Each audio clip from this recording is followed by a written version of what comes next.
So let me show you a bit about, let me just bring you up to date on what JDC has done in Ethiopia since that time. So we've been in charge of the health of about 1% of Israel before they became Israeli. We were running clinics.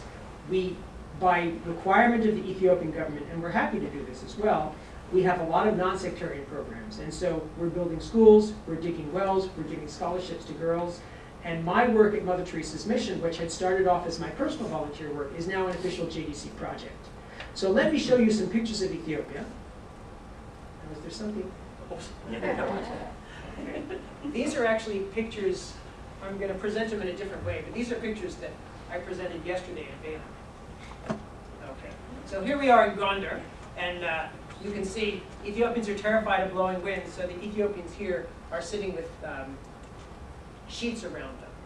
Okay, here we are in downtown Gondar. So downtown Gondar was built during the Italian occupation in the late 30s and early 40s. And Manlio, my boss, who's been with JDC forever, he says it reminds me of a small town in Italy before, like when he was a kid. He must be in his late 50s now. So you can see it has these old cement buildings. This is the post office over here, and so on. Okay, this is a JDC project. How can you live in Ethiopia without water? Well, you may have to walk for 5 or 10 miles to a stream and take dirty water from there, or JDC can build a well, employing the local people, and then these women will take these things, and then they'll just have to walk a short distance. So one of our big projects for about $5,000 is to build wells, and we build a bunch of them all over the place. Okay, this is the statistics that I showed the doctors yesterday. Basically, there's 82 million people. About 12% die in the first 5 years of life. The average income is $180 a year. Rate of female circumcision, for example, is 77%. Okay? This guy over here in the bed had testicular cancer. Okay? Just like Lance Armstrong. He has something else in common with Lance Armstrong, and he's not a bicycle rider. Okay? He and Lance Armstrong have the same doctor. It's not me. It's a guy in Indianapolis named Larry Einhorn, who's the world's expert on testicular cancer. And so I contacted Larry Einhorn several times and asked very specific questions about how to treat this guy in our circumstances. He gave me advice on drug dosing and the very technical aspects, and he did fine. Now, it cost about $1,200 to cure this guy of cancer. This was paid for by some New York City school kids. And at the end, I was sending him back, and I said, listen, it wasn't my money that paid for the medicine. What I want is you to write to these schoolgirls and let them know how much you appreciate that they saved their life. Because they had bake sales to do this, okay? So he said, I said, please sit and write a letter. He said, I can't read or write. Well, I also can't read or write.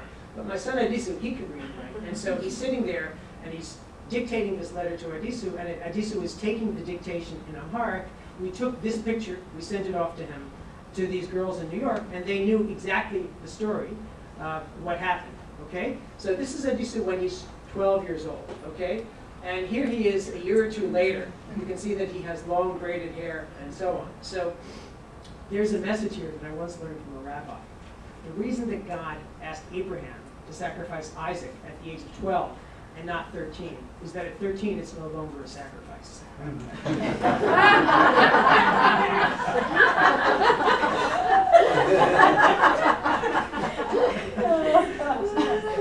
I have teenagers. This gorgeous girl, we call her Miss Ethiopia. Okay, you can see why. Her name is Atsede. She's a poor girl. She lives in Mother Teresa's mission, and you can see she's absolutely gorgeous.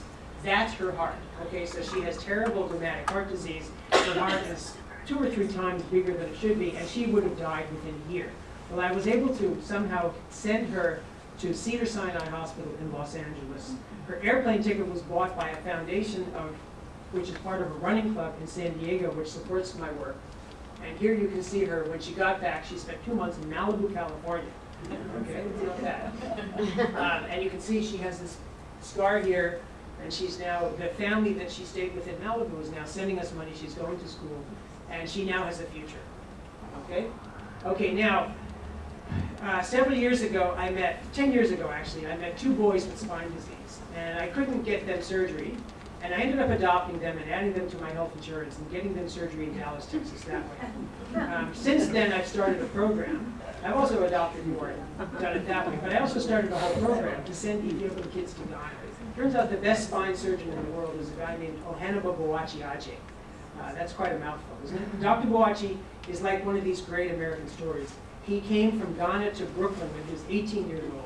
He worked his way through Brooklyn College, Columbia Medical School, did his spine training in Minnesota. He became the best spine surgeon in the world. So let me show you a bit of what Dr. Boachi does, okay? So this is a kid, this smiling kid, who really looks quite okay, bright-eyed kid. His name is Binyam, which means Benjamin. Binyam here is 12 years old. He's the son of a taxi driver. His father, they can get by. I mean, he can feed his family. He can pay his house rent. They have no money left over, but the family survives that way, okay? Now, I showed this picture to medical students, and I say, okay, what's the diagnosis? I won't tease you, but you can see he has a terrible scoliosis with a curve to the right, and that's why his right arm is lower than his left arm, okay? And you can actually read this, and you can see that his spine, instead of being straight, goes all the way out to the inside of his shoulder. Isn't that amazing? American spine surgeons have never seen anything like this. Okay, so now here we are standing with Mother Teresa overlooking us. Okay, so what do you see? His waist and my waist are exactly the same. So he should be my size. So he has Rick Hodes' legs, God forbid, and his chest is about 40% of my chest. And in fact, his breathing is 40% of his chest capacity. So that's one of the things that these people go into, and that's one of the ways they die, is they die of breathing respiratory failure, okay? So I sent him off to Ghana. He had surgery. You can see here he's standing straight for $10,000. He now has a very straight back. And look at this, between the time he went to Ghana and the time he came home, I shrank 10 centimeters. Because he was below my shoulder, and now he's above my shoulder. Okay, it's now 20 to 10 p.m. at night in Ethiopia. Right now, as we speak, there's a kid getting on a plane, and his name is Tesfaye. Tesfaye means my hope. Tesfaye has a spine like that. If some of you were in Ethiopia, you may have met him. His back is shaped like a dinosaur, okay? Literally, he's like this all the time. And Dr. Boachi was willing to operate on him, but the Ghanaian anesthesiologists were not willing to put him to sleep. Well, I have a donor, a wonderful guy named Gary Seagull in Vancouver. Gary made arrangements for him to have surgery at Vancouver General Hospital. And this takes amazing amount of work on all of our parts. And right now, he's probably boarding KLM to fly to Amsterdam. And then tomorrow he flies from Amsterdam to Vancouver. Tomorrow I fly from New York to Vancouver. We arrive around the same time. We're going to spend about 24 hours together as I introduce him to his medical team. And then he's going to have testing for a couple of weeks, and then he's going to go off, and he's going to have major spine surgery by the best spine surgeon in Canada, who's really a world-class guy. It's a wonderful, wonderful thing. And so this is what I'm trying to do. I'm trying to save lives one by one. I'm not going to change the world. I'm not going to build my own hospital, not unless I win the lottery. I'm not going to be able to produce my own doctors. So I'm trying to save lives one by one. And so this is what JDC is doing in Ethiopia. We're building schools, we're digging wells, we're educating girls with the help of Rita Levi-Montalcini, who won the Nobel Prize for Medicine in 1984, and I'm working with Mother Teresa's mission. Really, but we're a partnership, and you guys are from all over the United States. I live in Ethiopia, and we're working together. You know, there's a story in the Talmud about Rabbi Yeshua ben Levi who wants to find the Messiah. So he goes to Elijah the prophet, who he runs into, and he says, "Where can I find the Messiah?" And he said, "Go find him at the gates of the city." He says, "What's he doing there?" He says, "He's sitting there with the lepers." He says, "What is he doing with the lepers?" He says, "He changes their bandages." He changes their bandages one by one. Well, this may not seem like such an important thing for the Messiah to be doing, but apparently in the eyes of God, it's something pretty important.